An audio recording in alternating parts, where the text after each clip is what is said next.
అన్న అన్నా క్యాంటీన్లో గతంలో 5 ఏళ్ల ప్రభుత్వంలో అసలు తీసేశారు, ఎందుకు తీసేశారో కూడా తెలియదు. ఈ రోజున అన్నా క్యాంటీన్లు 2 రోజుల్లో స్టార్ట్ చేయబోతున్నారు. 5 రూపాయలకు భోజనం దొరికే పరిస్థితి ఉందంట ఎక్కడైనా బయట? లే 5 రూపాయలు టీ కూడా రాదండి, 10 రూపాయలు టీ. అన్నా క్యాంటీన్ పెడితే చాలామంది బతుకుతారు. ఇప్పుడు ఇక్కడ భవన నిర్మాణ కార్మికులు కానీ లేకపోతే రోజువారీ పనులు చేసుకునే వాళ్ళు కానీ ఎంతోమంది ఉన్నారు. ఒక 5 రూపాయలు ఉంటే కడుపు నిండా ఆనందం తినొచ్చు. అదే బయట హోటల్లో తినాలంటే ఎంత? 80 రూపాయలు, 80, 100. 100 రూపాయలు తక్కువ లేదండి. భోజనం ఇప్పుడు అన్న కాటలో ఒకప్పుడు బాగున్నది, ఈ పెద్ద వచ్చలేదు మాకు. మళ్ళీ పెట్టబోతున్నారు మామూలుగా. అది అన్న కాటని ఆగస్టు 15 పెట్టాలని చెప్తున్నారు. ఆగస్టు 15 ఓపెన్ అవుతుంది అంటున్నారు. దాని గురించి మనకు అది పెట్టబట్ల లేబర్కి చాలా వరకు సేఫ్టీ అవుతుంది. తీసేసి జగన్మోహన్ రెడ్డి ఏం బాగున్నాడు చెప్పండి. అది వారి రాజకీయం బట్టి మేము చెప్పలేము. దానికి గురించి చాలా తప్పుడు పని. అది పేదల అన్నం తీసేసాడు ఇవాళ, అందుకే పోతాం కారణం కూడా ఆడేది మెయిన్. డబ్బులు ఎక్కడండి? డబ్బులు వేసిన డబ్బులు ఎవడేమన్నాడు? రోడ్లు పోసాడా లేకపోతే కాలువలు బాగు చేశాడా? ఇవాళ కాలువలు మురికాలువలు లాక్క మాకు పొలాలన్నీ మురిగిపోయి ఏలూరు ఆడు చేసిన అప్పులు ఇప్పుడు తీర్చలేక చచ్చిపోతున్నారు. ఇప్పుడు ఇల్లు జగన్మోహన్ రెడ్డి గారు చేసిన అప్పులు బటన్ నొక్కేస్తారని చెప్పి చేసిన అప్పులు, అమ్మేసిన స్థలాలు, భూములు, దేవాదాయం భూములు మొత్తం ఇప్పుడు వీళ్ళు కట్టలేక తీర్చలేక నాన్న తిప్పలు పడుతున్నారు చంద్రబాబు నాయుడు గారు.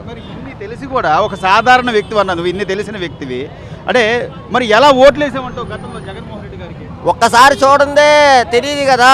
ఇప్పుడు బియ్యం అంటూ కొనుక్కుంటాం షాప్లో, వండిన తర్వాత అది పొలిగ్గా ఉందా మెత్తబడిందా ఏంటనేది తెలిసిద్ది. కానీ ఇప్పుడు బియ్యం బస్తాలో మొత్తం బియ్యం ఎలా ఉన్నాయో చూడలేము కదా. ఒకసారి చూడాలనుకున్నాము, వేసాము. నేనే వేసా, ఎవరో కాదు, నేనే వేసా. చూసాము, ఎక్కడ ఉండాలో తెలిసింది, అక్కడే ఉంచాము. ఈ లేబర్ జోలికి వచ్చాడు. లేబర్ జోలికి వస్తే వీడికి వయసులో కూడా ఇక సీఎం సీట్ని తాగుతాడన్నది కూడా నాకు లేదు. నేను కాదు కదా, నా కొడుకులు కాదు కదా, నా మనవాళ్ళు కూడా చూడలేరు. ఇంకా లాస్ట్కి ఇటు బతికేటంటే అన్నమాన్ జైలుకే. అంటే ఇప్పుడు గత 5 ఏళ్ళు ఎంతో ఇబ్బందులు పడ్డాం. అమరావతి రాజధానిని ఏం చేయలేదు, 3 రాజధానులు అన్నాడు. లేకపోతే చిన్న పేదవాళ్లే కదా కడుపుకు అన్నం 5 రూపాయలు అన్న క్యాంటీన్లు తీసాడు. నేను అసలు మందు లేకుండా చేస్తానని మందు రేట్లు పెంచేసి కనీసం ఆ బ్రాండ్లు కూడా తెలియకుండా. ఎంత నిష్ఠదరిద్రుడైనా ఎలక్షన్లో ఒక 1 year 2 years ఉన్నాయి అనగా కొంచెం లేబర్ అన్నవాడికి కొంచెం ఫ్రీనెస్గా ఇచ్చేసి ఆ మందు రేట్లు తగ్గితే ఏదైనా అవకాశం ఉండి ఏదైనా ప్రతిపక్ష హోదా అయినా వచ్చేదేమో దరిద్రుడికి. ఆ లేబర్ జోలికి వచ్చేసరికి ఆ ప్రతిపక్ష హోదా కూడా లేక మాట్లాడుతా ఢిల్లీ బొల్లి వెళ్ళాడు వచ్చాడు. ఇక వేస్ట్, ఇక అయిపోయింది. ఇప్పుడు మారింది, ప్రభుత్వం మారింది. ఇసుక ఉచిత విధానం చేస్తూ ఉంటున్నారు. కొంత టైం పట్టుద్ది. ఇసుక ఒక ఉచిత విధానం చేసిన తర్వాత అలాగే అన్నా క్యాంటీన్లు పెట్టి ఆడవాళ్ళకి చెప్పినట్టుగా ఉచిత బస్సు ప్రయాణం కానీ లేకపోతే ఆ గ్యాస్ బండ్లు కానీ అన్నీ ఇస్తే కొద్దిగా బాగానే ఉంటుంది అంటావు అన్న పరిస్థితి. ఏమండి ఒక విషయం చెప్తాను వింటానంటే, ఇప్పుడు ఒక ప్రభుత్వం కొత్త గవర్నమెంట్ అధికారంలోకి వస్తే దాన్ని లావాదేవీలన్నీ తీర్చుకొని మినిమము 7 నెలలు 6 నెలలు పట్టిద్దండి. ఇది మా అయితే 63 రోజులు 64 రోజులు అవుతుందండి తెలుగుదేశం గవర్నమెంట్ వచ్చి. కాకపోతే ఇతనంటే కొంచెం ఆల్రెడీ సీఎంగా చేసిన అనుభవం ఉన్న దానం మీద ప్రమాణ స్వీకారం చేయకుండానే నిధులు తీసుకొచ్చి అమరావతి పనులు స్టార్ట్ చేశాడు. నేను ఆంధ్రప్రదేశ్ ముఖ్యమంత్రి అని అనకుండానే అమరావతి పనులు స్టార్ట్ చేసిన ముఖ్యమంత్రి ఎవరైనా ఉన్నాడండి ఇండియాలో? చెప్పండి. అలాంటి కారణత అంటే ఆలోచిస్తున్నారు మీలాగా ఆలోచించే వాళ్ళు ఉన్నారంటారా? ఉంటే ఇవాళ అయిపోతే రేపు నాకు రిజల్ట్ రావాలంటున్నారు జనాలు. ఇప్పుడు ఆలోచించా కాదన్నా, నువ్వు భవన నిర్మాణ కార్మికుడివే, ఉచిత ఇసుక అన్నారు.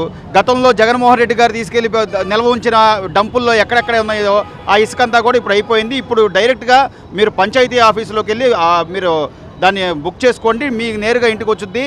ఇసుక వరకు ఫ్రీ, ఖర్చులు మాత్రం ఉంటాయని చెప్పి ఆయన చాలా క్లియర్గా చెప్తున్నాడు. అయినా కూడా మాకు రావట్లేదు ఇసుక, ఎవరు కొనట్లేదు, పనులు రావట్లేదు అంటే కొద్దిగా టైం తీసుకోవాలా లేదా? ఇప్పుడు ఇసుక రావాలంటే డంప్యార్డ్లో ఉన్నంత వరకు మ్యాక్సిమం ఇప్పుడు కొన్ని వేల మంది కొన్ని లక్షల మంది పనులు సగం ఆపేసుకొని ఉన్నారు ఇసుక లేక. ఏదే జగన్మోహన్ రెడ్డి గారి పుణ్యం అంట. ఇప్పుడు అందరూ కూడా ఒకేసారి నాకు ఇసుక కావాలంటే ఓ పక్క తుంగభద్ర గేటు పోయింది, 19వ గేటు. మొత్తం అదంతా ఎక్కడికి వస్తుంది? శ్రీశైలం, నాగార్జున సాగర్, ప్రకాశం బ్యారేజ్. ఈ ప్రకాశం బ్యారేజ్ చరిత్ర కూడా అయిపోయింది, 118 సంవత్సరాలు అవుతుంది. మొత్తం వచ్చి ఇది కొట్టేస్తే అసలు పక్కన డ్యామ్ కూడా ఏమి లేదు, మొత్తం సముద్రానికి వెళ్ళిపోతుంది, మొత్తం కొట్టుకుపోద్ది, ఏమి ఉండదు. ఇక ఇప్పుడు ఇసుక ఎక్కడ ఉండి వచ్చేస్తుంది. ఇంత కామన్ మ్యాన్ గా నీకే ఇంత నాలెడ్జ్ ఉన్నప్పుడు ఒక రాష్ట్ర ముఖ్యమంత్రికి 5 ఏళ్ళు చేసిన జగన్మోహన్ రెడ్డి గారికి ఇంకెంత నాలెడ్జ్ ఉండాలి? యాదవ్ గురించి ఏం మాట్లాడతామండి? యాదవ్ గురించి అసలు మీరు మాట్లాడమాకండి. అదే చదువుకున్న అజ్ఞాని, ఇప్పుడు యాక్చువల్గా చెప్పాలంటే ఆటోవాడికి 10,000 అన్నాడు.